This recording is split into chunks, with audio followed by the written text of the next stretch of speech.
What's up, everybody? It's Jeffrey Lyles welcoming you to another edition of Lyles Movie Files. Joining me, as always, is little brother Jace. Bro Shot, we have so much to talk about today, and I cannot wait to get into it. Let me do this before we do.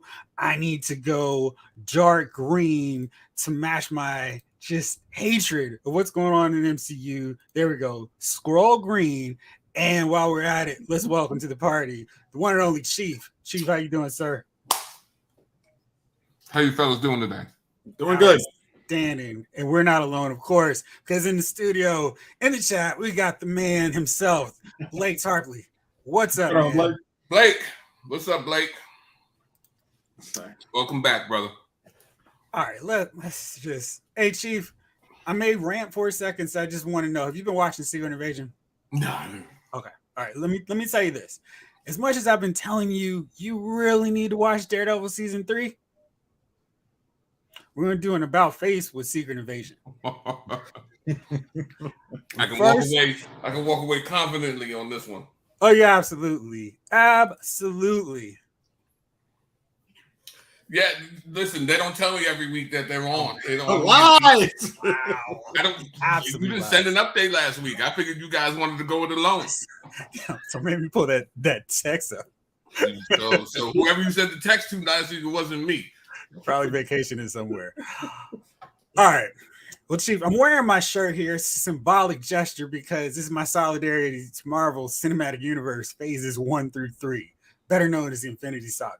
I will not be buying a Multiverse Saga shirt when it's all said and done. I can chalk it up, say that's not happening. There may be some movies here and there that I add to the collection, but this Multiverse Saga is everything that is not. It's just a mess. They threw up every idea and we're like, oh, look, that felt too. It's been a disaster. I am going to now break down these last few episodes of Secret Invasion because I watched last week. You know, we did this show and then we watched it later. It's about Jason and I called him after I finished watching it. And after I finished ranting and raving, he was like, man, we should have done that as a podcast. And I said, don't you worry. I'm not going to forget anything I say. And I did not. And then I had more stuff. They gave me more like gasoline. It wasn't even just piles of wood. It was just like, listen, here is this is kerosene. It's true. Yeah, absolutely. Secret Lyle Movie Files. Yeah, it was a band of brothers. Sometimes they just they just contact each other. Hey, bro, we're gonna do this. Hey, bro, Shot, we're gonna do the show today. Let's do it in secret. Okay, because I'll be like, are they gonna send a text? I don't see one. I guess something happened. Yeah, go through it. Scroll through it. You'll see nothing. Sorry. Look at him going through. That's not last week. What's that date? July 11th.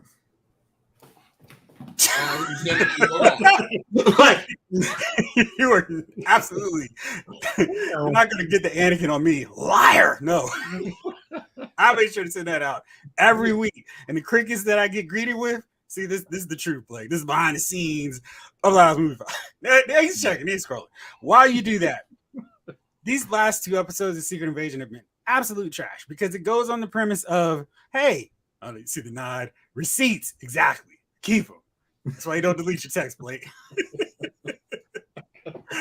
But the whole premise of Secret Invasion is Nick Fury is a freaking idiot. He has no idea how to do anything. He's an incompetent boob. And if you go with that premise, you should probably act like the rest of the Marvel Cinematic Universe, the entire Infinity Saga didn't exist. That's the only way you can watch the show and be like, man, this is awesome. This is great. You have to go along with thinking Nick Fury has no idea what he's ever done. He just fell into all this stuff. He got lucky. And now it's time for the receipts to come due. It's time for the bill to come due. No. You can't have watched any MCU thing from Iron Man. You can anything like Nick Fury's in. Just wipe that out and then try and watch maybe Secret Invasion. And then you'd be like, wow, this is interesting. But if you've watched, I'm sorry, the last 10, 15 years, you're going to get to the point where I was, using way more 4-letter words than I'm comfortable using on this platform describing this show because it makes no sense. Like I'm gonna let Jeff go because just so I don't hog it up. So please explain where you were coming from the last 2 episodes. Okay, so last week we had the deal where Nick knows now. He knows his wife is quote unquote in bed, but not really. She's still loyal to Gravik. She didn't care about Nick. And the whole thing is Nick was an absentee father to the Skrull Nation who had their own leaders, their own community, and he wasn't around to tell them what to do. So, okay, whatever. But boss him around as a spy chief. That's what he was doing. But all he was doing is boss him around as a spy chief and having Talos tell them is his second in command, but potentially the number 1 Skrull telling them what to do. That was his whole. Yes, Chief, that look right there is exactly what you should. The whole spy network that Nick Fury had was all a bunch of Skrulls. And that's how he was so good at being a spy, because all the spies all his network were Skrulls. All of them. Nobody else, according to this show. So it basically takes away any credit that Nick Fury earned over the entirety of the MCU and makes it like, well, he only got that way because he had people who could go undercover, this alien race who could go undercover. Somehow Nick Fury didn't understand or realize that these alien invaders that he welcomed with open arms were calling out everybody else, because S.H.I.E.L.D. apparently has no satellite network whatsoever where they can go, hey, it seems like there are more than these 10 who we thought were here. So Nick finds out that his boy Talos has been radioing to all the remnants of the Skrull Nation going, hey, come to Earth. The water's great. They've got Instagram. And they've all come. So it's 1 million Skrulls here. 80s kid from the 90s. What's going on, brother? Hey, welcome. And Nick is like, hey man, why didn't you tell me you called 1 million of these guys down here? Talos is like, well, I couldn't tell you everything because I don't necessarily know if I can trust you. But that's the whole premise of Talos' thing. I trust humanity. They'll do the right thing. Which is stupid because if he's been on the planet for 2 years, he knows you can't trust humanity. Why would he ever do that? Yeah. So then, Talos has been on the planet since Carol Danvers in 1993. So think of what 90. So Nick who doesn't trust anybody. Exactly. See that right there, Chief. It's all right. Yeah. It's literally like. And because these are Skrulls who can change into anybody, Nick Fury supposedly trusts them unequivocally.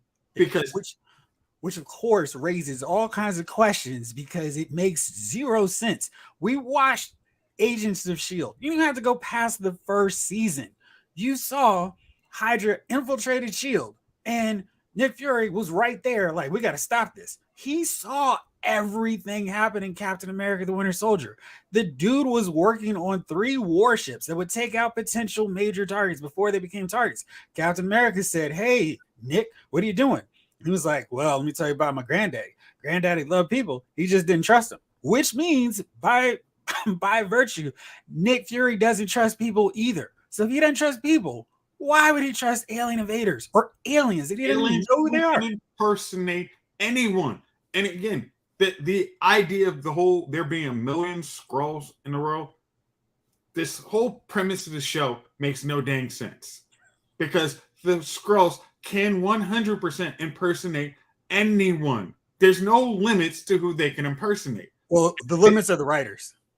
And if they have 1 million Skrulls, let's just say there's a billion, we got 6 billion. So we're like the 1% kind of level.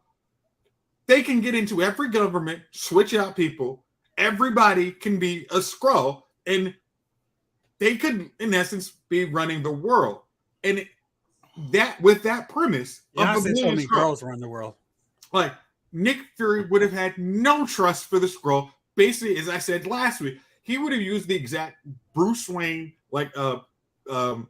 Bruce Wayne from Batman vs. If there is even a 1% chance this can happen, take it as a 100% certainty it will.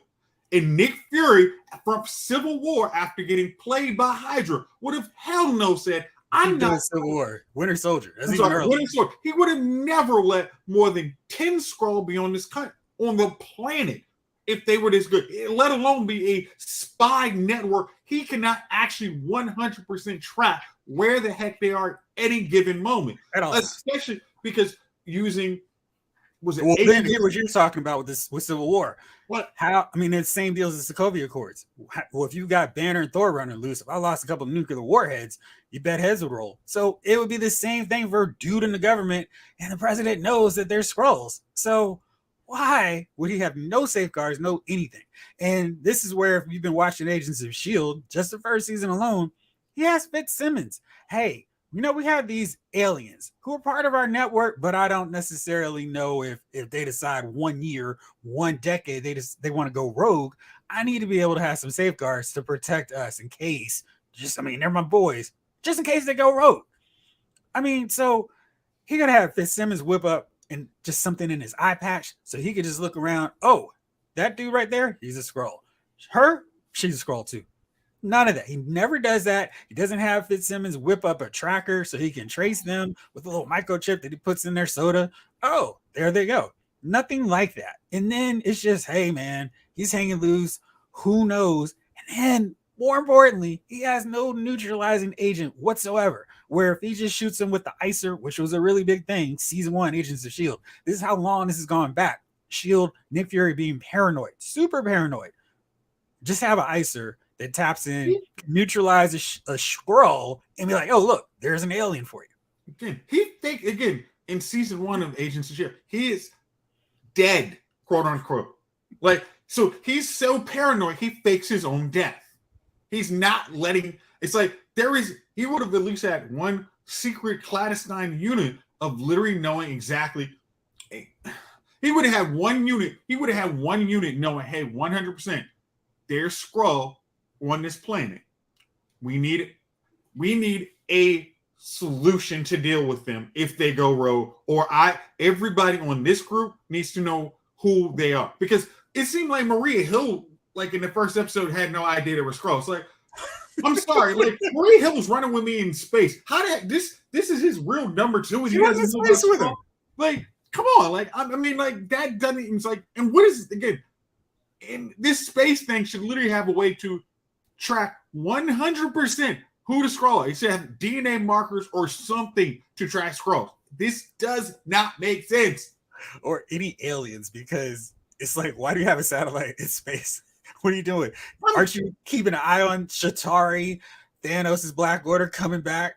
We know there are alien races out there. What about the Kree? They don't do any of that stuff. And it's just so stupid. It's like, like Tony Stark would have been like, okay, if he does not trust Tony Stark would have been like, hey, I need a satellite to know if I can have the Ultron ring. I want a satellite task with knowing every possible alien invasion or incursion into this planet, which makes no dang sense. Even if he didn't tell, Stark, hey, here's what you're looking for. Hey, Tony Stark would have figured it out. Hey, Tony Stark would have figured it out because he tapped into the S.H.I.E.L.D. helicarrier in Avengers 1. And he would have been like, oh, okay, there's Skrull here. I need to, because Tony Stark also does not trust people. He would have had a way to figure out who to Skrull. And he would have been, hey, Fury, I now know you're not a Skrull, so here's the way to figure out in case they go rogue. Because guess what? I don't trust people. What's going on, James?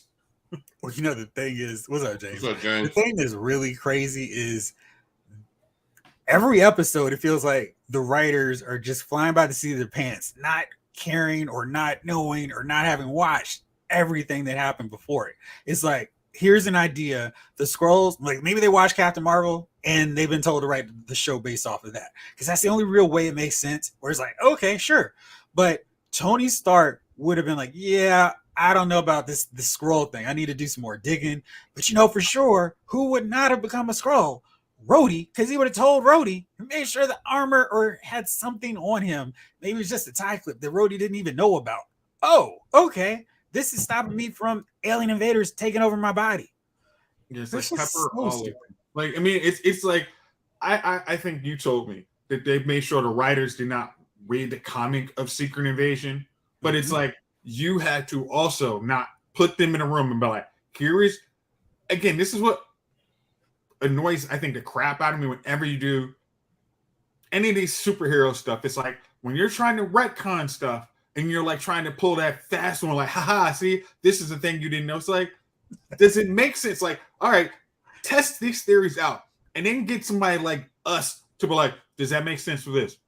No, it doesn't. Okay, then you need to go back because this crap right here, 100%, you're like, that doesn't even pass season 1 of Agents of S.H.I.E.L.D., let alone Winter Soldier. Like, your whole show has to be based on Nick Fury, the spy master. Exactly. So you can't, it's like this dude has a way to get out of his daggone Jeep because he doesn't trust people. Like, you couldn't you can't have watched that movie and wrote this show. I mean, I don't care who's there. It's like, did you watch this? Nope.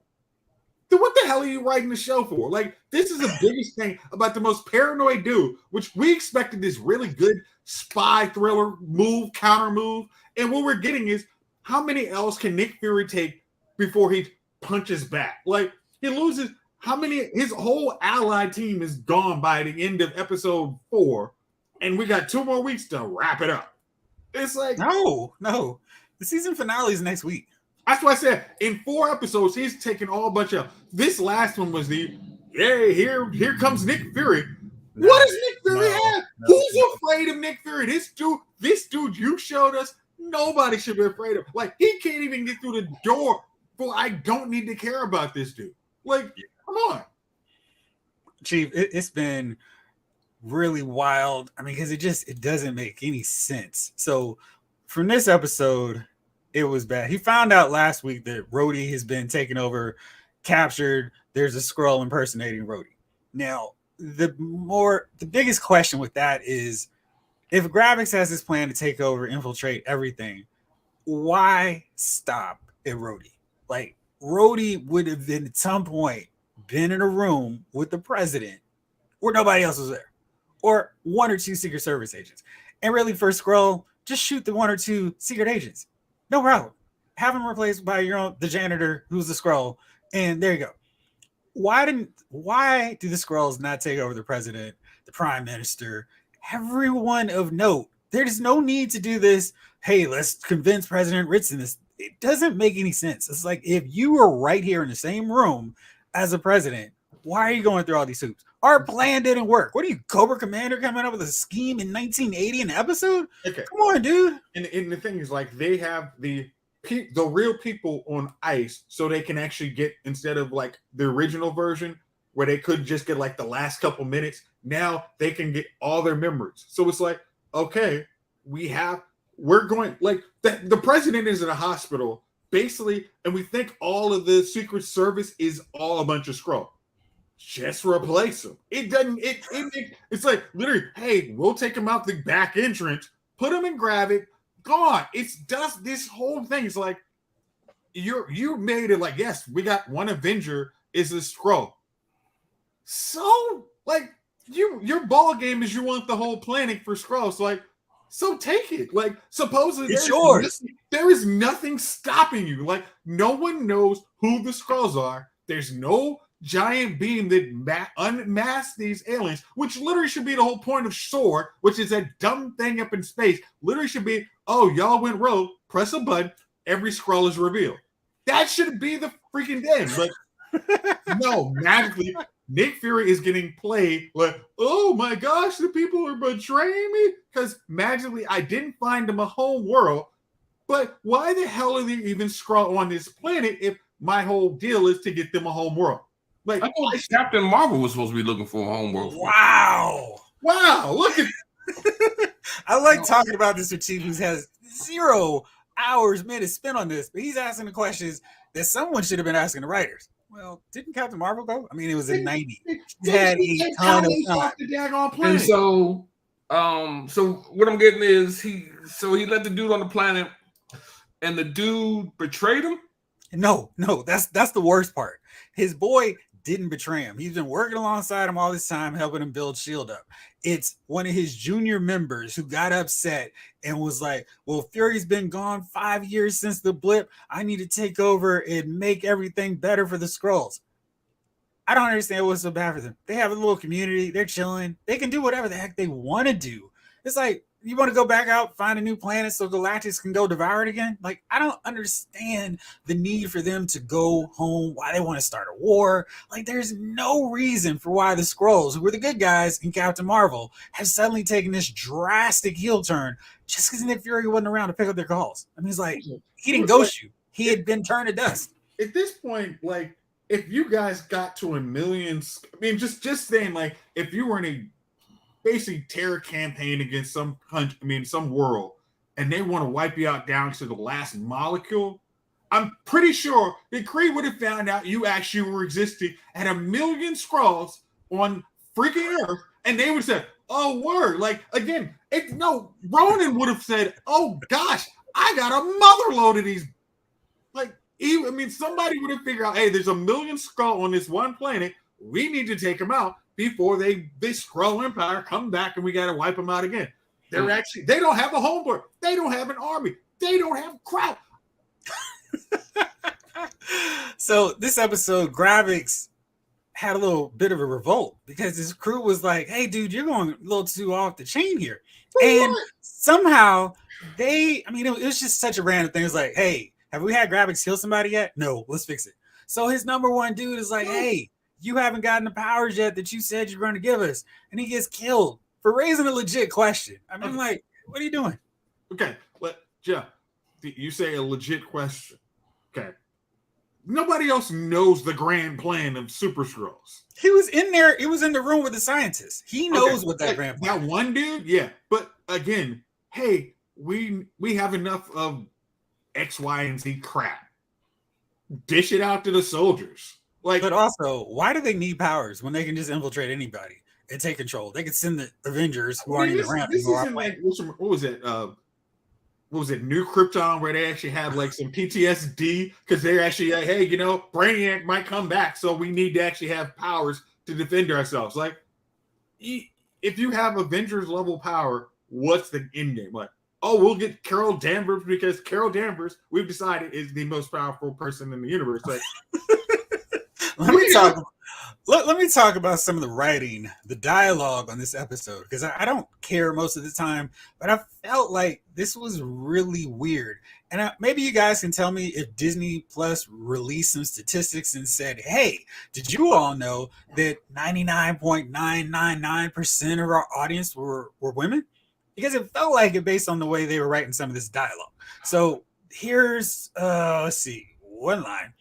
So Sonya, who's been working with Fury but she actually has a plan. She had been working with the Skrulls for decades, but she knows I need to come up with something to take him out. So she's figured out a virus or whatever to kill him, make them expose themselves, heat them up, cause them some pain so she can torture him, get information out of him, and she kills him. And then she tracks down the guy who's infiltrating her office, gets some more information about the Skrulls scientists. And I don't know why they're not at Skrull science base. That didn't make any sense, but whatever. So the dude Skrull grabs the female Skrull and threatens to kill her so she won't betray Gravix.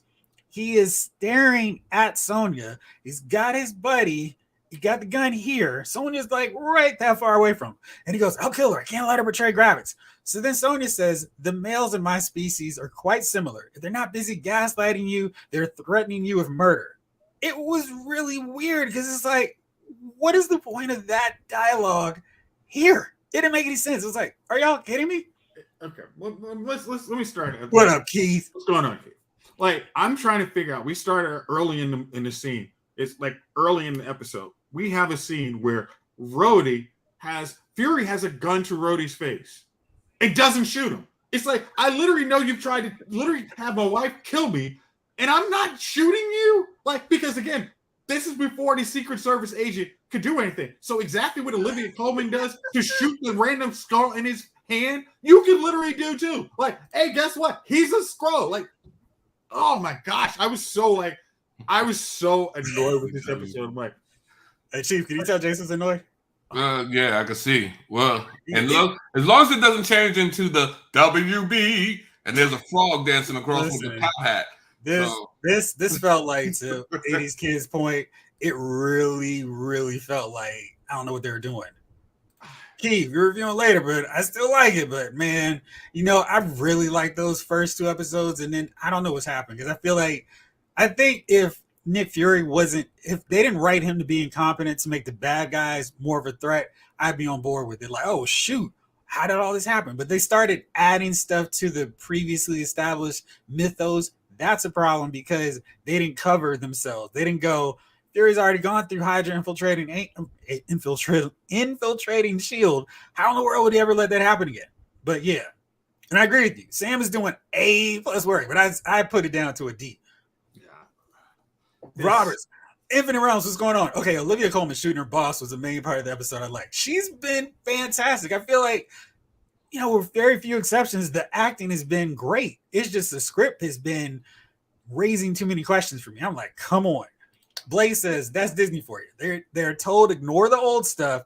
This is in comic books too. And this is DC and Marvel. Told ignore the old stuff. Do what you want. F your favorite characters. Taika. I'll ruin your mythos in a minute, baby. You know what? The only thing, and I can say it now, the only good thing about Thor: Love and Thunder was they didn't kill Thor off. That was it. I gave it a huge pass because of that. Okay. Like, let me say this. Like, what's his name? Like, Olivia Colman's actually the one running this joint like she's been a spy master. Yeah. Like, that's what, when we actually heard like some of the casting, we were thinking this was going to be a spy thriller. And it's like, because again, Fury doesn't have superpowers. So him going up against like superpowered Skrulls, he's gonna take an L. Like it's like what's the end game gonna be? Oh, Fury basically gives himself all the powers of the Avengers. Like That's what let's be honest. Fury should not be trusted with the dang powers of the Avengers because guess what? All right, you jumped ahead. No, let me go. No, Iron Man would have taken him out. Like bar none, because Iron Man wouldn't have trusted him with that crap either. Like so. All right. So let me get to that because Jason's super fired up, Chief. All right, so the big deal in this episode was Gravix calls Nick, hey, I want the harvest. What's the harvest? Clearly, it's like, all right, what is this? So apparently in the Battle for Earth, when they were fighting Thanos, the one time the Avengers were together, everyone bled. And because they were fighting Thanos. So, naturally, Nick Fury goes, hey, I need to make sure that no villain, no one who's ever been established is a threat in the MCU because this has never been a thing. People stealing blood, using it to power up people. Hydra's gone. No. Like Hydra would have done that with Captain America. Like literally, we got random DNA getting popped. Like as soon as like the battle against the Chitauri, I'm pretty sure Captain America got shot. And he would have bled on the car, and Hydra would have figured out. Because guess what? Hydra is all part of S.H.I.E.L.D. at this point. No! And that would have made sense. So Fury decides, I need to make sure that the blood is collected so it doesn't fall into the wrong hands. So guess who he sends? Gravix, the bad guy of Secret Invasion. And Gravix goes and collects his blood like a dutiful bad guy would, or aspiring young bad guy would. He just collects all the blood, puts it in a vial. Hey, here you go. And hands it back to Fury. Now, this is before he goes off for 5 years and vanishes post-blip, but it doesn't make any sense whatsoever that Fury's like, let me keep the blood of the Avengers to make sure it doesn't get into the wrong hands. That is something you learn right away. Huh? How much blood is spilled that there's literally a pool of blood for you to pick up to collect? Like, where do you go for collection of blood? I mean, you just take a little dropper and then piece it out. How do you know whose blood that is anyway? There's a lot of people bleeding. Yeah, like you could literally look like, hey, because this has to be during the battle against Thanos, which would probably mean this is after the blip, which means Nick Fury doesn't have that kind of resources because his people were supposedly exist. Yeah, and his network of Skrull is so mad that he left Daddy Fury left him for 5 years being dead, that they wouldn't have actually answered the call. Like, hey, can you be my janitors for the day? Like, hey, look, there they go. That's Cap bleeding. I don't see anybody else bleeding. Where do you go to pick up that blood? I mean, you have to go to Cap to pick up that blood. You're not gonna spot a drop of blood on the ground. That looks like Tony Stark's blood. But my favorite part was Nick goes, every Avenger bled, including Captain Marvel. It's like, dude, we get it. You guys want so desperately for Captain Marvel to be the flagship of the MCU. She's not. Yeah. Rather than telling us she's so important, just let her be important. Yeah. You don't have to keep forcing it and be like, hey, she's always been this thing. Okay. That's never going to work. Yeah. Huh? Like, did she bleed? Yeah, Thanos punched her in the face and actually hit her. Like, yeah, I think she bled. But here's the deal. Well, If you know, you know folks bleed just like us. again, if you know this is a thing, you would have incinerated the whole area. You would have made sure this couldn't have happened. It's not, let me hold this back in reserve. It's like, I know this is a potential weapon, and half the Avengers at this point are dead, retiring, or off planet. I'm not holding this in reserve. It's the smartest dude that I know is now dead. I'm not being the one, I think I don't have the resources to protect this, but I'm sure it'll work out. Like, no. It's too stupid. He has a grave everywhere. He's making it too obvious. Yeah. And Talos, his daughter. Talos means nothing. His daughter means nothing. Maria Hill never meant nothing. Maria meant something in connection with Nick Fury. So at least she had a purpose and a reason. But killing her off, it felt like, let's just do this. And Robert is with you, Jace. He goes, I agree Hydra would have pulled this in the first Avengers movie. I mean, look at the Vulture with the tech alone. That's what limited grabs. Exactly. I mean, it's just going like all of a sudden the Skrulls who are already been on the planet for 12 years at this point. And Fury didn't think, maybe somebody would want to get a hold of this stuff because in the very first Avengers, he's gobbling up all the Hydra tech he can get. Makes no sense. He's dropping up all the Hydra tech. He's the one like making sure that his Chitauri stuff is actually being cataloged. That's when he still actually has Shield. And he's actually using that. Remember that whole scepter that he used in Ultron 2? Yeah. Well, I mean, technically, if all this is really what it is, then Hydra, he would have known Hydra was Shield. Oh my gosh! 30 years before. I love this. It took you were raising 30 questions. minutes to figure that easy point, and you would have been like, in the writer's room, you're like, when they were pitching all this, you'd have been like, Hydra makes this literally not possible. Like you either have to say Hydra didn't exist, Hydra beat you to the punch, or any of those, because this world cannot actually work unless we are in an alternate universe that you didn't let us know. Like, gotcha, this is a what if bullshit. Which is basically what I'm If the Watcher comes out, then it will be redeemed. I don't think that's what I'm already watching. Like, these are the stories of unknown worlds. Like this series. Keith says the biggest issue, this should have been 10 episodes and 2 seasons. I will argue with you, my friend. I think this should have been in the entirety of phase 4, culminating in a Secret Invasion movie. And at some point they could have worked the show in, because it doesn't make sense to contain which is such a major story to a TV show. They took Armor Wars and were like, yeah, you know what? That shouldn't be a TV show. That should be a movie. A million aliens who can look like anybody, that's a TV show? That doesn't make any sense on that front.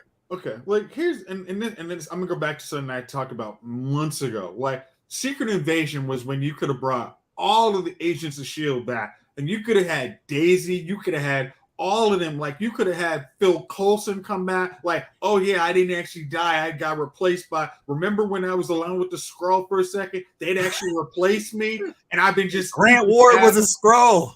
Like, I mean, like, you could have done so much, and it's like, and yes, maybe this is expectation, but this is like, you failed miserably.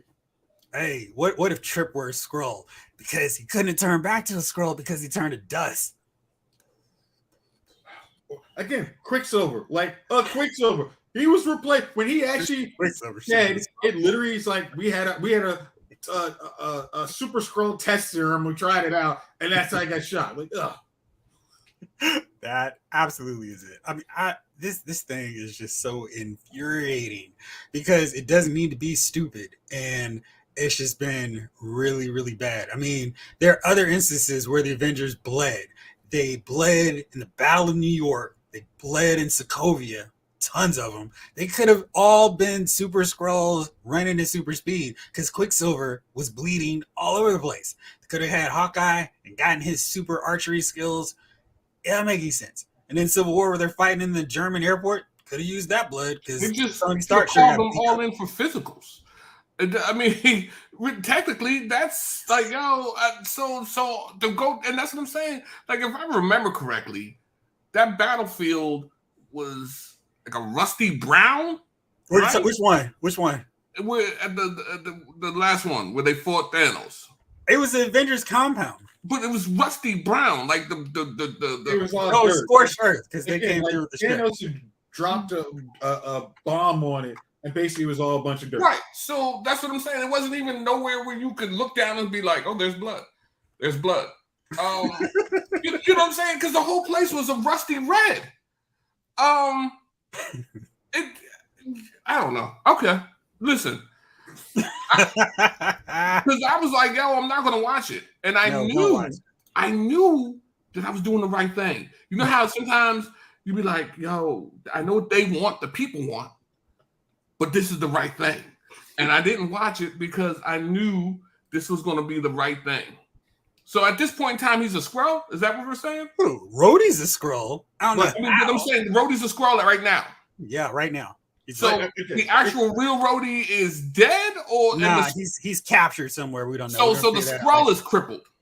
No. Like in that shot there, so that's from Civil War. Yeah, that's when that. Tony Stark It's legit, but we don't know when Rhodey got replaced by a Skrull. So the Skrull is faking the power.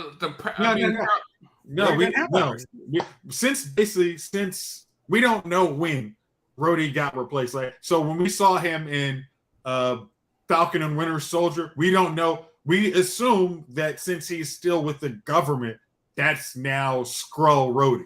We don't know when, but in essence, when he actually got repaired for his when he actually got off that battlefield, the Skrulls might have replaced him. Don't. But that's what I'm saying. So the Skrull this whole time has been pretending to be paralyzed. No. So the thing is, we don't know when Rhodey came over, but it doesn't make sense for anything pre-Endgame Rhodey to have been anyone but Rhodey. It makes more sense that it's sometime during this ridiculous Phase 4 period for Rhodey to have been replaced. Maybe after he talked to Falcon, because he sure did seem motivating and inspiring. There's no reason for Skrull Rhodey to encourage Sam to pick up the shield and become Captain America. That makes sense. So it has to be somewhere after that. And if they do, I'm going to continue to act like it didn't exist, like I do everything else with the show. But Keith, listen, man, Agents of S.H.I.E.L.D. had some really great seasons after Trip died. I'm with you. I was on full mode, but they brought in Mac, and Mac was a really great character. They brought in Yo-Yo, and then they had this whole framework storyline, which was awesome. One of my favorite seasons of any TV show. So, while you're waiting for new stuff to watch because of this strike, check out that. It was really good. Robert says, I just feel it's too small scale. Plenty of movies have made large scale stories with limited space. This seems limited space with limited scale. Right. It's just like this should involve the entirety of the MCU. I was talking to my cousin the other day. I was like, look, what if Aunt May was a Skrull?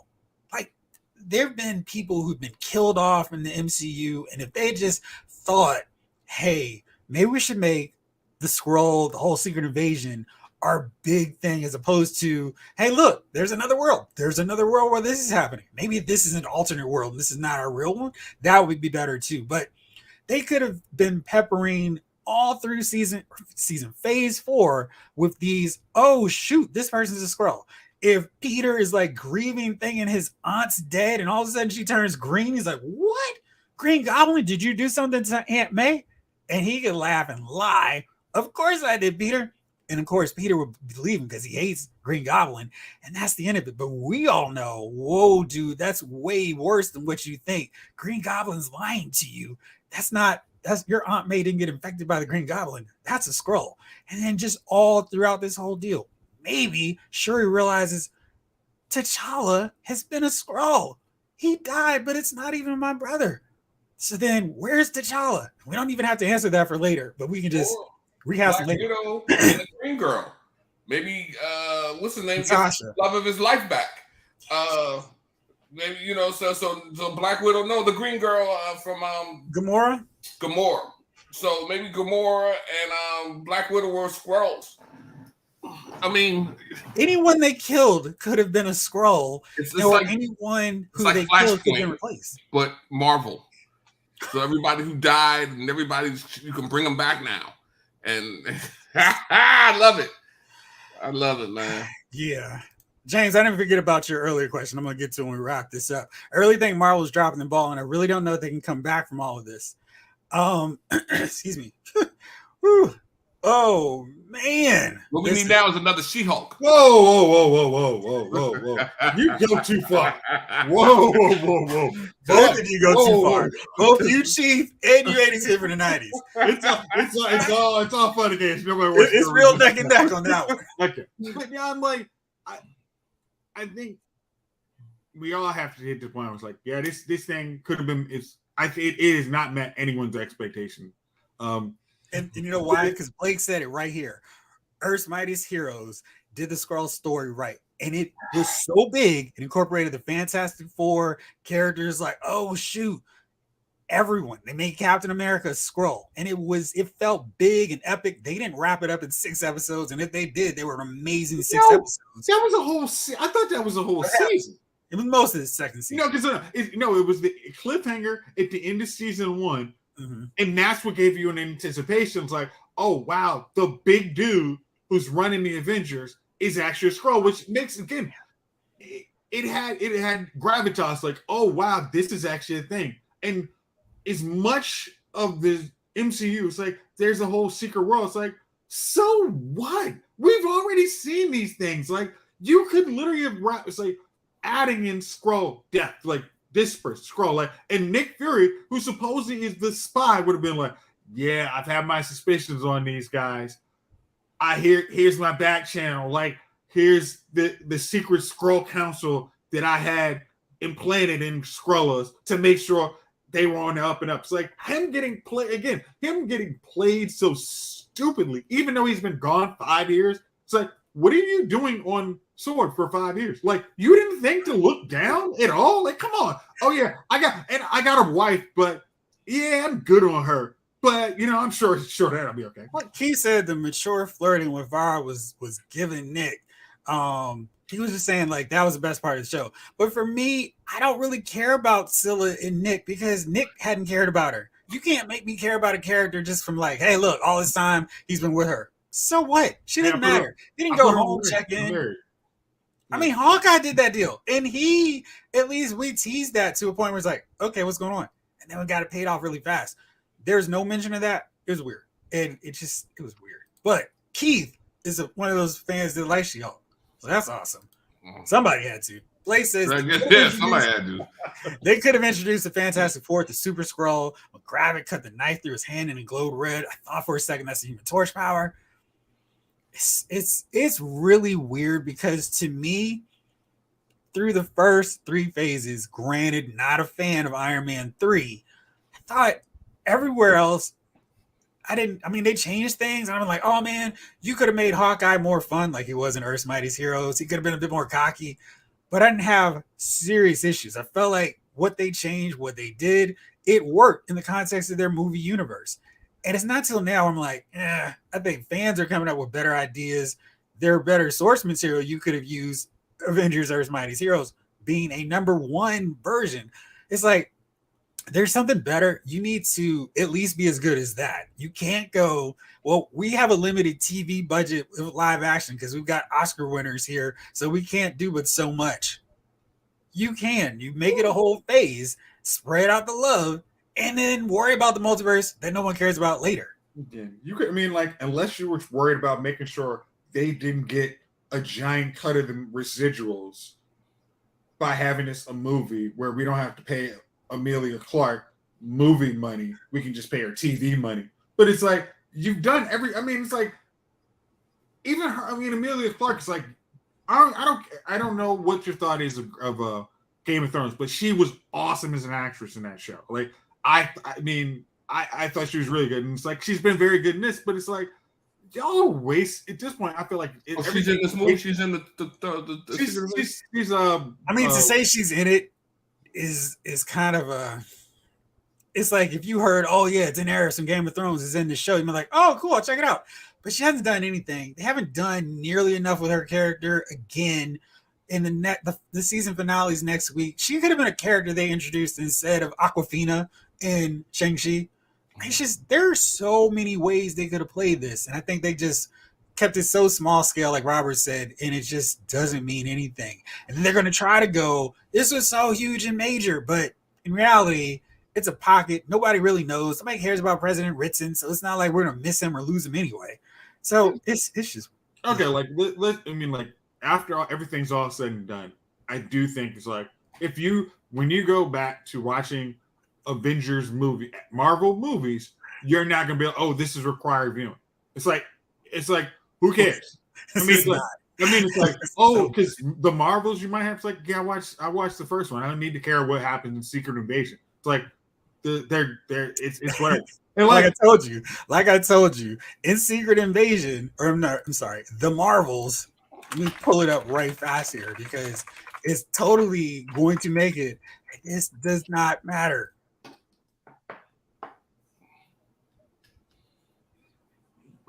All right, here we go. Here's my picture to tell you it doesn't matter. It's not connected.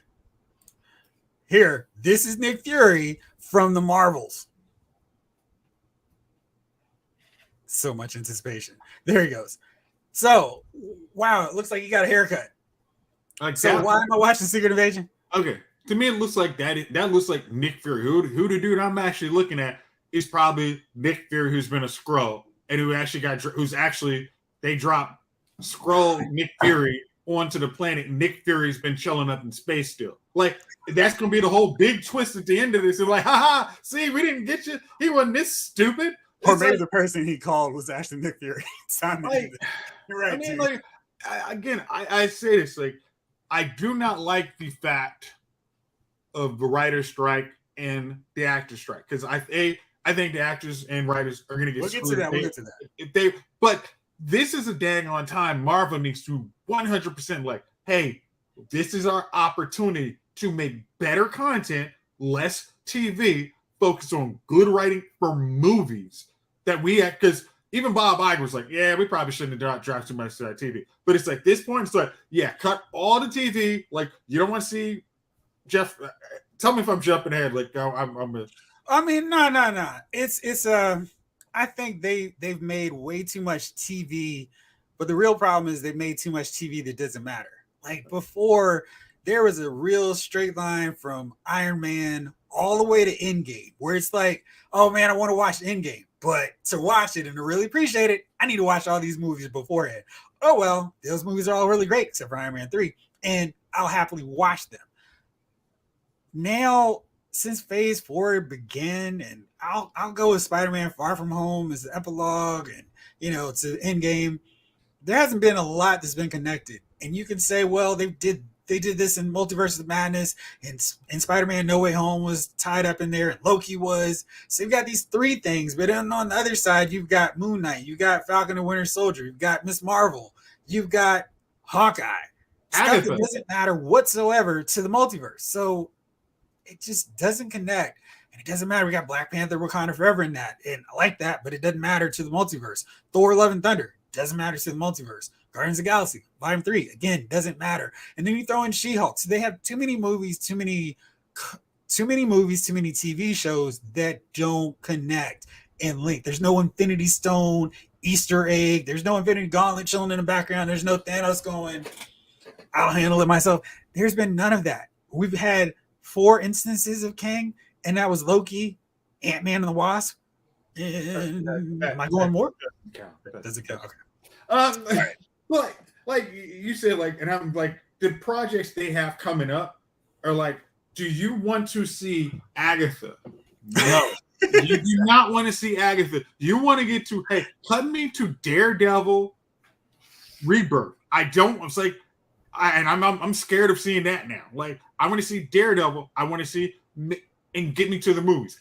All these other TV shows you're trying. I'm like, I don't even know if I want to see Loki season 2 because guess what? All this might be crap because we don't know if Loki has got to be recast. So it's like, figure out all of this crap right now before anybody else's dollars get dropped. Or you cannot. You are basically put in the exact scenario where DC is. It's like people are like skeptical of spending their dollars, and it's like you can't afford. Like Disney cannot afford like 3 more bomb movies. It's like you can't get to Fantastic Four and say, guess what? That whole Fantastic Four thing, yeah, we can't do it because we bombed. Ugh. You know, Bruce Banner's best friend was what, Rick Jones? Something like that. So what I we love need your, now, your low-key comic book knowledge where you drop kind of like, hey, by the way, when his best friend Rick Jones? Yeah, who we haven't seen yet. we need a Rick Jones show on Disney. Stop Just it. about Rick Jones. Stop. And that's just to round it off and to put a bow on this new phase 4. Just Rick Jones, the adventures of. It would be better if you teamed up with Do you Mike guys Jones. even want to see at this point? Do you guys even want to see what's that daggone? Gosh, Thunderbolts. No, I don't, because I think, like I said earlier, before I might have said they could have done it this way, but I feel like they've taken major missteps with a golden one in a lifetime opportunity, because you had so much momentum after Endgame where everybody was Marvel so awesome, so great. The excitement for Infinity War and Endgame was unmatched with anything this side of maybe Force Awakens, because it was like, oh my gosh, we're getting new Star Wars, and you know what happened there. But I don't think there's been that level of excitement of anything. Maybe the prequels, but then everybody's like, George Lucas killed my childhood. These prequels suck. Wait a second, they're awesome. But I think the real thing is they had a layup. You could have, if you were like, hey, we want to do Thunderbolts, read the Thunderbolts comic. It's about these heroes replacing the heroes when they're gone, these villains replacing the heroes after they're gone and removed from the planet. I wonder if anything happened in the MCU where they could have worked in supervillains posing and masquerading as heroes. I think that could have worked at some point. They could have set Thunderbolts during the blip phase, like 5-year period where we don't know anything that was going on. And they could have been low key hanging out on the West Coast, do a West Coast Avengers kind of thing where Cap, Natasha, and the mismatch of Avengers weren't really doing anything. You could have had them operating, or just do it afterwards where the Avengers are separated. They're not even really together. Here they are. And so they get discovered. And like I said, have one of the Thunderbolts who were masquerading as a hero be killed and revealed to be a Skrull, masquerading as a villain, masquerading as a hero. And you had your setup right there for Secret Invasion. I just feel like they were like, let's do a property, let's do a movie, a TV show of everything. Every character. I don't care about Agatha. I don't care about Echo. Go with your big people the same way you built up the first 3 phases of your universe. And they haven't done that. They've gotten greedy because the content they've chosen has been mediocre to really good, but they've had too many misses to make this worthwhile. I'm looking forward to the Wrecking Crew. I mean, She-Hulk beat them pretty quickly, but if we get them in a Disney Plus show and really get them to showcase what they could have done had they not run into She-Hulk and she in that 30-second fight scene. Like I said, 30 seconds. Hey Blake, this is why I didn't always get the invites to the show. you froze Jeff up how much that. It's like, did you hear me now? Yeah, you're back. I mean, it's like who like that was one of Jones in the Team Brigade. See, that was one of those deals that they could have literally been like, yeah, we're not going to do that. Like that's an actual team. We're because again, we're trying to build to Secret Wars. We don't need to have our villain, one of the easy villain teams, stupefied by this. It's like again, like Kevin Feige needs to actually kind of like, hey, let me look at the scripts. No. Yeah, I think the problem was they've started this mindset of the writers don't need to be familiar with the comic books of which they're writing on. And that would be okay, provided they knew and understood the movies and the characters that are based on too. 30 seconds of pure fury. You know what it is. It wasn't even pure fury. It was just like, wow. Better not mess with Doom. Hey, 80s kid. I feel like they can't do Dr. Doom any worse, even if they try to do any worse than we've seen from the first 2 Fantastic Four movies, which were pretty good. I'll stand up for them, except for that ridiculous Galactus. And I don't know what the heck that was with Miles Teller and Kate Mara. I'm not going to even mention my boy Michael B. Jordan because he didn't need to be associated with that foolishness. Killmonger was great. What are you talking about? I don't know. Yeah, exactly. But like Doom, like they have to. It's like at this point, it's like, hey, here's the deal. Kang is our big bad guy, which we built to in Kang Dynasty. That end of Ant-Man and Quantumania was stupid. It looks stupid, okay? like just the okay. But Secret Wars is Doctor Doom is the biggest and baddest dude. Like you're reading wrong into it. They're not going to do the Secret Wars, the old school 84 version. They're not going to do that. They're going to do the Battle World. You said it's going to be basically like Battle World. But again, Doctor Doom was literally like, I've made all these separate worlds. It's me and the Beyond. They're chilling. I mean, I'm not Beyond. They can't establish Doctor Doom to be that. DJ Qual has Doctor Doom. I'm about to remove you from this show. With 2 seconds of fury. First the new guy, now Doctor Doom. Perfect. Yeah, no, they can't mess it up. Let's, because I feel like I've been bashing Marvel too long here. Let's talk about some other stuff going on in the wide world of Hollywood. This actor strike, the writer strike, is kind of interesting the way it's going out. And the stars, the writers are putting the studios on super blast. Mandy Moore, who you probably don't know, is in this really great show called This Is Us. I watched it every week. It's really good. And the show did really well, had all these accolades and all this good stuff. And she said, while the show has been streaming on Hulu, she has only received very tiny, like 81-cent checks. How is that even possible? Huh? Yeah. Okay. I know who she is. Yeah. I thought she was out of Hollywood completely. That's kind of she's doing this show. The show's been great and it's been working out well. Blake, at this point, they have to be willingly effing up the Marvel MCU. They could, of course, correct it a while ago. I don't think there's any saving it, unfortunately. They won't use the source material. Exactly. And I feel like it's kind of this thing where everything worked out so well. They didn't have any competition from DC movies after Christopher Nolan pieced out. I like the Snyderverse stuff, but it wasn't competition for him. And everyone loved it. And it was like, well, we can do anything and people are going to love it. And it was like, no, hold on. You can't do that. You have to have that same, what everyone loved about the MCU was how diligently they cared and protected everything that came down the road. I mean, it was to a point where they're like, nope, this Marvel Netflix stuff isn't good enough. It's not on our level of our stuff. We're not incorporating character one into it. Because I remember back when Infinity War was like, oh man, they're going to bring all the characters. And some of us, including you and me, were like, oh cool, Daredevil, Iron Fist, Power Man, Jessica Jones. That'll be cool to see them in New York. Nope, they weren't showing up because they weren't part of the mix. Agents of S.H.I.E.L.D., who were originally tied directly to the MCU, to Avengers, nope, they didn't get to show up either. So the fact that they haven't done this now is just, it's just the worst. Yeah. Bro Shot, talk about the strike. Okay, so about the strike, like I think this is one of the things that it's actually it's hurting everybody on like our content, what we actually enjoy, and it's like Mandy Moore points out something. It's like these guys were getting money, like the studio heads are getting paid in their studios, get money for all the stuff we see on streaming networks. Like that was one of the big things that was keeping the CW actually afloat, was having this stuff go to Netflix.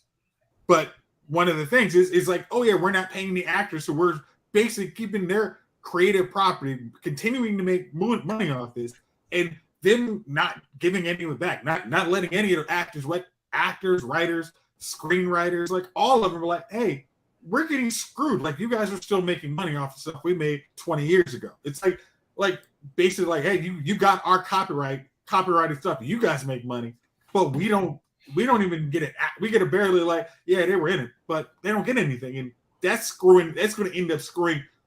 It's currently screwing the business. But if this does not get handled correctly, in 20 years, it's going to screw the whole idea of Hollywood. And they're going to be like, I don't know what we did wrong. And this contract negotiation is literally going to be the point where everybody has to look at it like, this is the turning point. This is the inflection point right here where they screwed Hollywood. And Hollywood, like, in California would be like, you idiots. Like, don't do this. Because if our actors and writers don't get paid their residuals, we don't get our tax revenue to put our schools and all this other stuff. Like, hell, they were saying like, schools. All right, look at this. So this is back from November, but it's still valid and it still holds true. The Disney CEO Bob Chapek made $24 million in fiscal 2022. And that is, let's see, breaks down to 1.1 million base pay, 4.6 million stock awards, 2.4 million in options, 4.3 million for the non-equity incentive. And then Bob Iger, he's going to receive 27 million off his base salary of $1 million and a bonus equal to that amount. That's wild. These guys cannot say word one about, oh, these actors. And it's not just the big ones making 20 million. It's those ones who are like starving, but they love the artistry, the creativity of being involved in a film, the independent filmmakers, the actors, the background performers, the people struggling on network TV shows, cranking out copy. And it's like, wait, you want an AI what? Yeah, it's like they were saying like the average writer in Hollywood makes $69,000. Like, I don't know if anybody's been to California. 69,000 is pennies. Well, Like, they're not living in San Francisco. We know that. I mean, like you can't. It's like you can't live in LA proper for 7. It's like 70,000 goes in 2 minutes in LA. Like, if you just like, oh, can you got a house? Best I can do is a condo with 500 feet. I mean, 500 square feet with no bathroom. Like, what do you do? Like, you're not getting anything with that. And it's like, unless you get to a great movie, which you expect to have residuals on, like, this studio is going to be selling this to everybody for the next 40 years and making money. And you were going to be like, well, I made money 20 years ago and that's it. Like, this is garbage. Like, and they were saying, yeah, garbage. Go ahead. Now I was going to say, like, and they were like basically saying like it's like the AI one is the thing that really is like the idea of like, hey, if you were a background actor, we can use your likeness in perpetuity. We can use it for now. We can digitally scan your face and use you as background for the next 20 years on any project we have.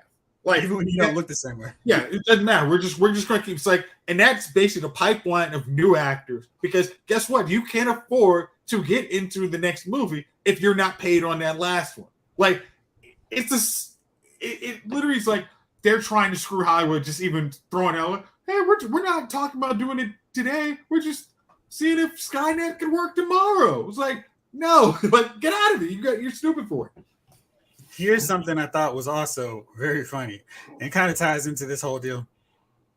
This is from comicbookmovie.com and it's been reported all over. Netflix spent $30 million. This is why they're cracking down on you guys' password sharing. They spent $30 million developing a live-action He-Man film, but the project is now dead. We're not getting a He-Man movie, and sorry for all of you who wanted one. I was one. I just never thought they were going to make it work because I know Hollywood, and I know they won't put the effort to making it right and making a Masters of the Universe movie look good, do all the things a Masters of the Universe movie should. They probably send them off to Iowa and be like, hey, what's this new strange foreign land? And instead of Orko, we'll have a guy with a key. In that movie, I was like, what is happening? This isn't even Masters of the Universe. But I feel like in that time frame, the 80s, we probably would have got a better Masters of the Universe movie than we will in 2023 and so forth. Chief, you look upset. I'm trying to figure out for $30 million, in the movie complete? I mean, like, no, man, these movies cost $100, $200 million for a Netflix movie. Yeah, like if you saw Extraction, like they're big, like those big monies, like the Tomorrow Wars, like Amazon, like those cost money. But it's like we could hold on. So Extraction 2's budget was $65 million. Who's? Extraction 2. Because they did one steady camera for 28 minutes was awesome. Okay. I'm just saying, He-Man, how much of a budget can a live action He-Man be? All right, so for your question, Jace, I mean, nobody's really clothed. 200 million for the Tomorrow War. So yeah, they're expensive. Like you could say like costumes. You gotta have costume. What costume? One costume. It's wearing a loincloth and a harness. You have to have one for Adam. You have to have one same for costume for Adam. He doesn't change clothes. And the same costume for He-Man. You gotta have special effects or figure out how to make a good mask for Skeletor, which the Frank, God, what's his name? Langella. Frank Langella, like from the 80s or 90s He-Man, that was freaking awesome. It's like, but they would say, oh, we can't use that. Like, we got to jazz it up. It's like, No, you just rock that exact same mask. It was awesome. Like, but they would put like for a He-Man movie now, you probably have to start at the 150 mark. Like for any act, I mean, most action movies you actually release in theaters, you're probably at the 100 plus. Yeah, come on, that dude was scary as hell. Yeah, exactly. Like, I mean, that's something you could find it. Listen, man, we're all obviously in the wrong business. You know, we all should be executive producers on movies. We could be we sure as hell could be quality control at the very least. Listen, man, we could be, man. Man, I don't know. I'm just trying to figure this thing out, man. It's always,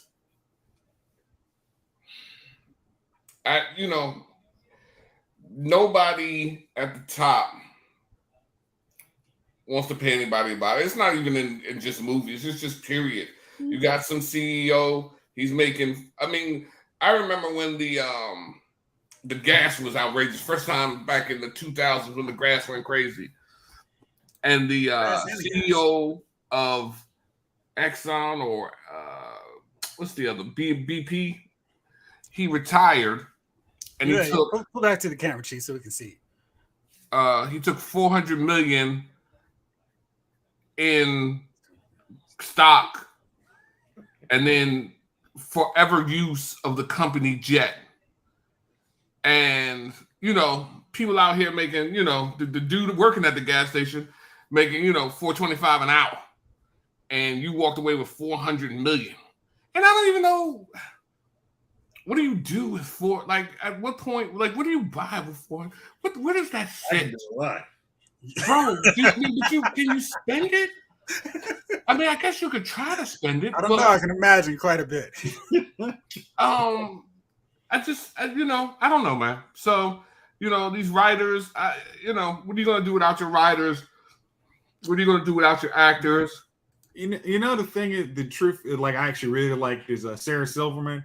Like, she and a couple writers have a lawsuit against, I think it's like Chatbot. I could be wrong, but they're saying basically, hey, you're using our copyrighted work to train your AI, so you are violating my copyright, and that might actually be a suit that could actually stop some of this too. It's like because these things AI has to get trained. It's like no, that's copyrighted, and if you use it, I can basically all I have to do is type in a little bit, and it's going to pull up my stuff, and I can prove you use my copyright. Like hopefully that should help a little bit, but who knows? No. About all that, right. Like they were just saying, like Netflix, like, hey, we don't have any money to do movies, except now we've gouged all the people to make them from whatever the usual Netflix thing. We're going to now give it to you for ads. So whatever you used to have for your Netflix, we're going to put ads in it and see if out of what do they say? An hour-long show, you're going to see 4 minutes of ads, guaranteed. Is that what they're saying now? Yeah, the basic plan. Yeah. So what it is if you have Netflix and so their big deal was, hey, nobody wants to pay for this. But now what they're going to do is if you're a new subscriber, you're going to have to pay to get these ads. And they've added nearly 6 million paid subscribers amid password crackdown. Netflix doesn't share anything that they don't want to. I don't buy this whatsoever. They may have lost 10 or 12 million paid subscribers to go, oh yeah, we've done so well with this. And so what this plan is now, Chief, is that no longer will you be able to sign up as a new subscriber to Netflix. You're going to have to pay for commercials. You're going to have to pay for ads. And good gosh. Like you're looking at ads. Jeez, boy. Exactly, like that. So if you want to sign up and get a new one, you're going to now pay the basic plan is single stream for $10 a month in the US is no longer available for new or rejoining members. So standard with ads launched in November and cost $7 a month. Comes with an average of 4 minutes of unskippable ads per hour. So there you go, James. Yeah. Huh? I'd be pissed, man. You would cancel that. You would see like, oh, word. This is why I'm gonna I pay find for out. Hulu without ads. No. So the thing is, if you're a current Netflix subscriber, you're not gonna pay for No, it. that's what I'm saying. But I'm saying I would be pissed having to come in and watch ads, and there's no way I can buy the ads off or whatever. I hate. Or you can pay more to have the ads removed. This is the new cheapest plan. Oh, okay. Well, so Netflix. You know, everything's a crash grab, man. What are you gonna do, man? Not worried with Netflix. They don't have enough content to worry about these days, bro. You know, pretty soon you're gonna turn on your cable and HBO gonna have ads right in the middle of whatever you're watching. Right in the great Game of Thrones, like you can't. I'm gonna shoot you. Hold on, we'll be right back for this commercial break. No, they'll just cut it mid-sentence. Right. It's like, oh, come on, dude. Oh gosh, the mid-sentence ones are always ones like, seriously, you know I'm skipping this one because if you'd had a logical pause, I would have like, okay, we've changed topics now. I'll let you. But no, hey, here's that thing. Oh yeah, they always pause it at the good part. Exactly. Just when they want to get you. Afton Child's in the building and asks this question. Are you guys excited for Futurama coming back? Because I'm excited for it. I can't wait to watch Futurama. I need to still finish some. I think I'm on the last season. You guys watch Futurama? Are you excited about it coming back? I got a friend who loves Futurama, man. And he said the robot, there's a robot, right? So he says the robot, because we always laugh about it. It was the funniest thing I've ever heard, but I still never watched it. The robot was looking up in a hotel room, and the robot was like, "Hey, what did he say? Hey, put on some clothes." And then the people yelled back, "We got on clothes." He was like, "Well, then lose some weight." And then, so that just always had me crying, right? And but I've never watched it, man. I've never watched it. Is it any good? It's another McFarlane joint or? I don't think so. I don't think it's him. It's funnier. It's funnier? The episodes that I've watched of Futurama, I really like. Funnier than Family Guy? Yes. I mean, Family Guy got old to me real fast with the formula. It was like, oh, okay, look. Are you at home right now? Yeah. Come through. I'll be right there. Yeah, you feel free. Right after you watch Daredevil season 3. Yeah. Jason, you excited about Futurama coming back? I didn't watch Futurama that much, but I do like the fact that they're coming back with all the original cast, which the original writers, original cast. So you should be able to end. It was, I think it was on Cartoon Network, and it just kind of, you know how like certain cartoons they have so many episodes, you don't actually know if you've seen every episode because until you have like Netflix where you see there's four seasons, it just runs and you're like, oh, okay, cool. Like, oh, I didn't see this episode, but you don't know it actually is. Like, I never thought it went off. Yeah. Eddie's kids from the 90s wants to know, would anyone go to Blockbuster during a year or two without movies and television if Blockbuster were still around? So no, to answer your question, that's why I keep investing in my physical media content. You see behind Jason's back there. It's just, to me, Blockbuster kind of screwed me over because it was like, sorry, that movie you returned on time is late. Pay late fees, or you can't get this movie that you've been trying to get for the last 2 weeks. You remember we used to buy rewinders just to rewind a VCR? Like you had a VCR which would rewind something, but then you bought a rewinder for the VHS tape. Just to rewind the VHS because you heard that the VCR rewinding your tape would break eventually. So you bought a rewind. So it reminds me of like bottled water. Like we had something that was already free and then we decided to pay for it. So then you put a rewinder there. Like, yeah, I don't Blockbuster, man, And then the other thing, going to Blockbuster, like you had to go there mad early, right? Because now Friday night was the Wild West of Blockbuster. You had to go there early. Like if the new movie was out, you had to damn near be at that joint when it opened. The Bama putting in the key, you right there, like, yeah.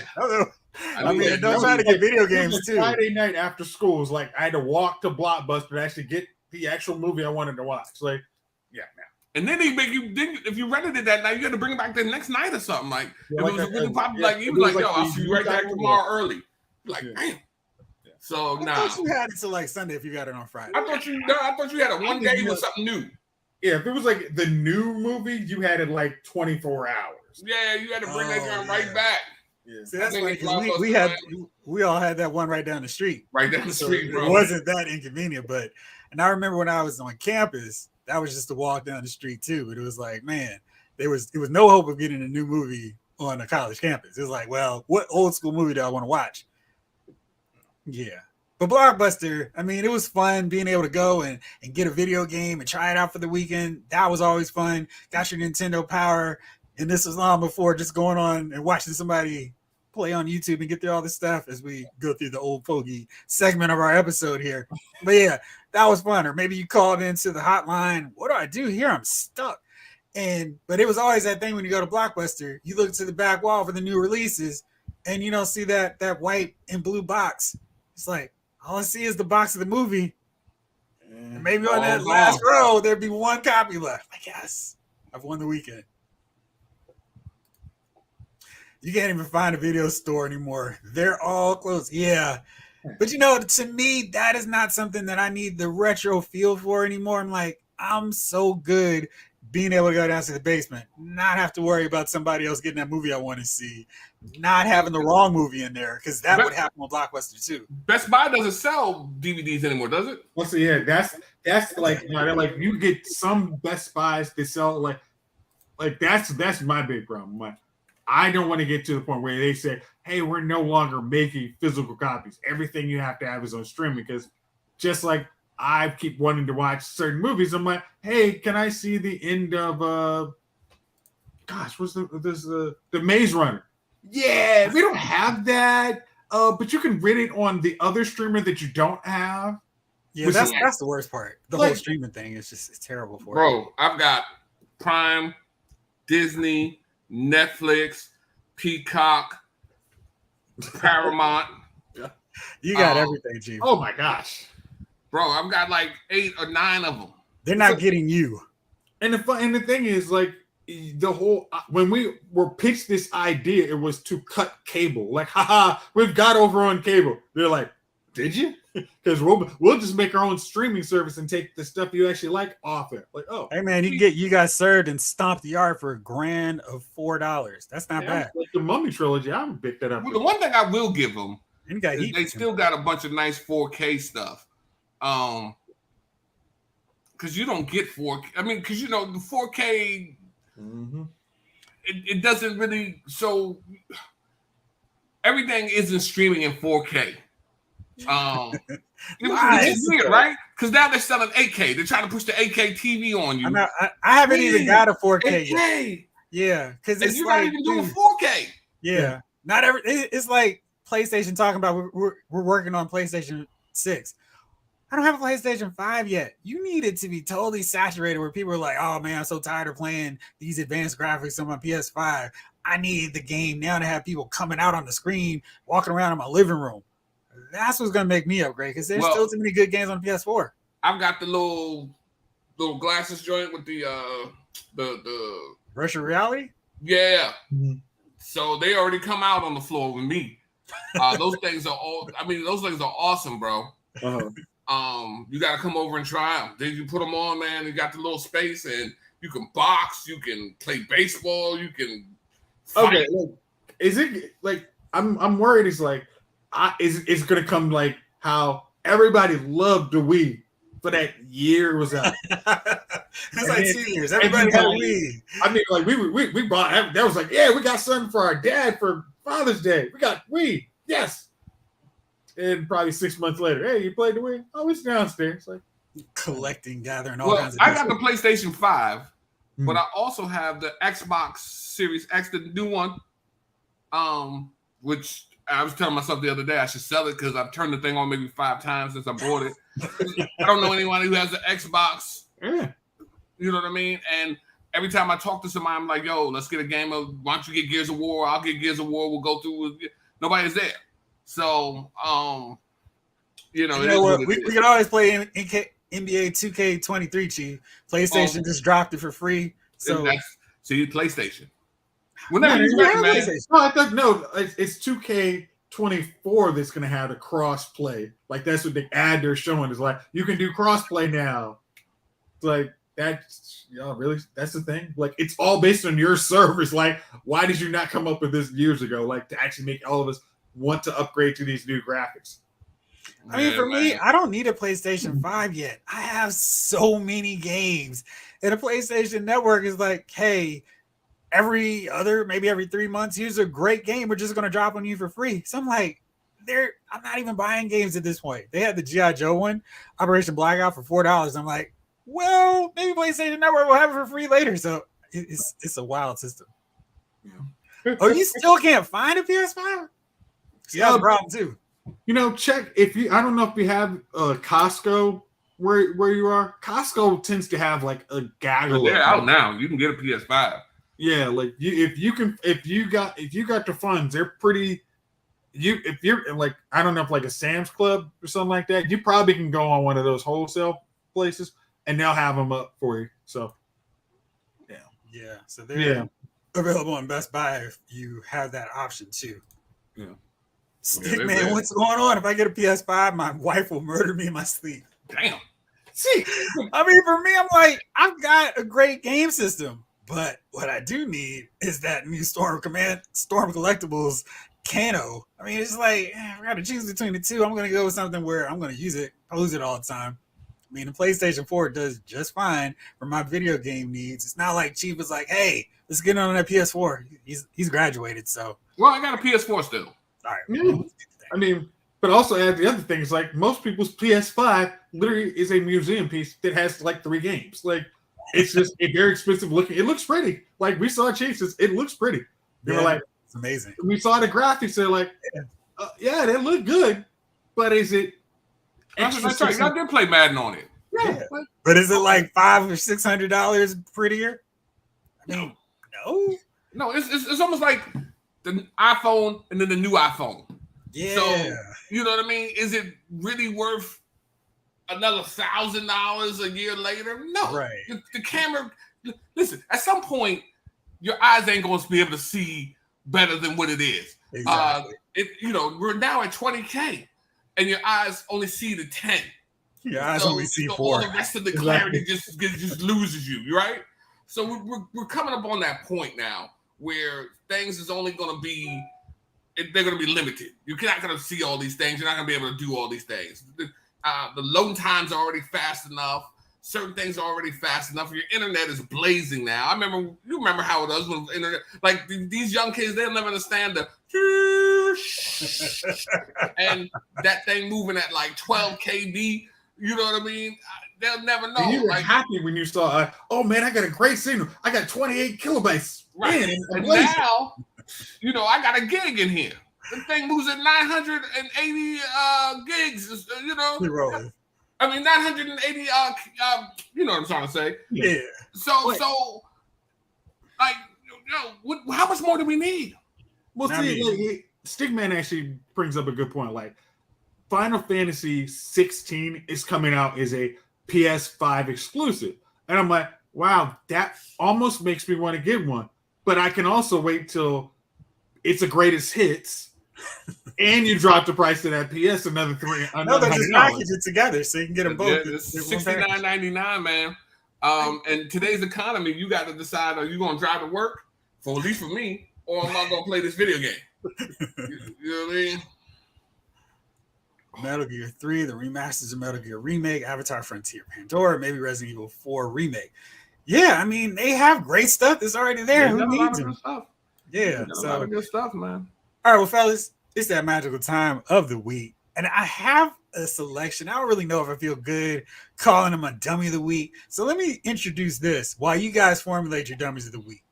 And I always like my man Josh Hartnett. I thought he's a great actor, kind of underrated. And I felt like he had the makings of a big, big star, and he would have had he made one choice different in his career.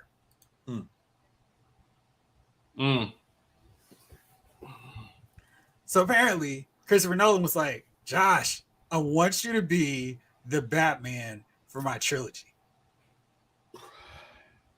And Josh was like, nah, thanks, man. Not really feeling it right now, but no. He said, I definitely said no to some of the wrong people. I said no because I was tired and wanted to spend more time with my friends and family. And then listen, it's even worse. That's frowned upon in the industry, telling people no. People don't like being told no. I don't like it. I learned my lesson with Christopher Nolan. I talked about Batman. I decided it wasn't for me. Then he didn't want to put me in the Prestige. They not only hired their Batman, they also hired my girlfriend, Scarlett Johansson, at the time. How much? Oh. You don't say no to Christopher Nolan. I mean, man, how much different would his career be if he was Batman in those 3 Batman films and in the Prestige? It's like this is definitely the case with Nolan because he reused his actors all the time. Cillian Murphy, who's in Batman Begins, is the lead of Oppenheimer. And Hartnett's in Oppenheimer. People are raving about him, saying how great he is. So it eventually comes full circle for him. But geez, how much different would his career be? He did get to kiss Shannon Sosaman too. 40 Days, 40 Nights, or something like that. That movie. Why are you faking like you don't know the name of the movie? You're ridiculous, man. You know that's the name of that movie. Blake says Josh messed up. He did. But one of my low-key, I don't say guilty pleasure because I like my movies. I don't feel bad about him. Is Lucky Number 11. He was so good in it. I was like, dude, he is going to take off. And I was like, where is he? He was so good in that movie. He was good in, what was it, Sin City too? It was like, yeah, he was. He was like low-key, like, that, it was like you saw like he was creeping, and then like it was probably that was like you needed this director. It's like this is your rock. He was also good in that Penny movie, the Penny HBO show, Penny something. Penny Dreadful. Penny Dreadful. You don't remember that? Oh yeah. Yeah, he was good in that. I didn't expect his character to be what it was. So yeah, he's been really good in things. It's just like, man, your career would be so totally different if you were doing this. I mean, in Lucky Number 7, he's working against some kingpins of the industry. He's working with Bruce Willis, Morgan Freeman. He is doing the thing. And Blake has also a great point because the fantastic Human Torch, he was so good. Chris Evans was like, I don't need to do another thing. He was like, they were like, please be our Captain America. He kept turning them down. He didn't really want to be Captain America, but now he has FU money. He does. And he was so good in Fantastic Four. It's like, why are they reaching out to Chris Evans? He can't be Captain America. I was like adamant. He cannot be Captain America. He's too good as Johnny Storm. Just bring him in there. And I'm trying to see on the shirt if I have him. Yeah. I mean, like the thing about it is like he's like after Fantastic Four, I thought I wasn't good enough to be Captain America. It was like he was literally like, yo, I'm not that good. I might stop acting. Like, if he makes that decision, he would be. I mean, he's quite comfortable. Like now, I hate to say it, in the writer's strike, he's like, I'm good. He's like you said, he's got FU money. It's like Scott Pilgrim. He was hilarious in that. Yeah, I mean, like he was doing what was it? Knives Out. Yeah. Yep. Yeah, he was. First Avenger was great. I mean, why are you saying it like that's all the great Chris Evans Captain America performance though? After Child, are they going to bring back Chris Evans as Johnny Storm for Deadpool 3? The rumor is they're going to bring back the Fantastic Four in addition to Jennifer Garner's Elektra. And I don't know how many X-Men we're going to see in Deadpool 3. It looks like this is going to be the 4th thing after Loki, Ant-Man and the Wasp, and what other movie am I blanking on? Oh, Spider-Man. It's actually going to connect to a multiverse, which is crazy and wild that it takes getting to Deadpool 3 to have more of the multiverse brought up, which is, and it's not even like part of the thing right now. Yeah. But I don't know. All right. Well, now that I've given my thought of a person who I don't want to call a dummy because I like him, but probably wish he'd change his mind. Jace, who is your nominee for Dummy of the Week? All right. So I'm gonna say my Dummy of the Week is I don't know if you guys saw the story about Miranda Lambert, like basically berating her audience members for taking the time to take a picture while she's like singing a song. But it's like, man, they're paying money to see you, all this good money. And it's like, she literally stops to berate them for taking a selfie. But literally, it's like someone else is taking the picture for them. So it's like, hey, it's not a selfie. I don't know if you're having a bad day, but like, get on your fans. Like, you don't take a selfie while I'm taking a song. It's like, have you seen how many people take selfies and pictures? Like, any artist actually gets down there, takes it in there, like, hey, how you doing? It's like, everybody's entitled to a bad day, but don't stop your concert to just say I'm having a bad day. Just let it go. And now you're viral story, so probably don't want to do that. So right now she's my dummy of the week. All right, Chief, who is your nominee? I think most of these new rappers, man. Yo, have you heard the new raps coming through with the Big Red? Oh my gosh, that is horrible. Oh my gosh, if I played that for you right now, you would tell me what your social security number is, your mother's maiden name. I would put that on loop. I will get everything out of you if you heard that song. Jeff, I want you to listen to 2 seconds of it after we're done the podcast. I'll do that. Woo! Horrible, bro. Horrible. I don't know. I don't even know how I don't even know how it is in the song industry. No, they just some dude just goes outside and come on. We got time. We've already wrote the song for like 10 other people. We're just trying to make sure they don't get rich, so we can show you give you the low guy price. Yeah, no problem. So, you guys might be surprised to hear this, but DC is still hard at work. Or the Warner Brothers group is still hard at work creating new content for their movies. And it is not for the James Gunn, Peter Safran era. And apparently there's some bad news on the front, on the horizon. And I've absolutely got to make this my dummy of the week because woo, I don't even understand why this is a thing, how this is still possible, but it is. So let's pull it up here. Aquaman 2, Aquaman and the Lost Kingdom, has had some problems, and they've had to do another round, a third round of reshoots. And Jason Momoa and Patrick Wilson are on hand, and the Hollywood Reporter saying this is an unprecedented level of reshoots for a blockbuster film.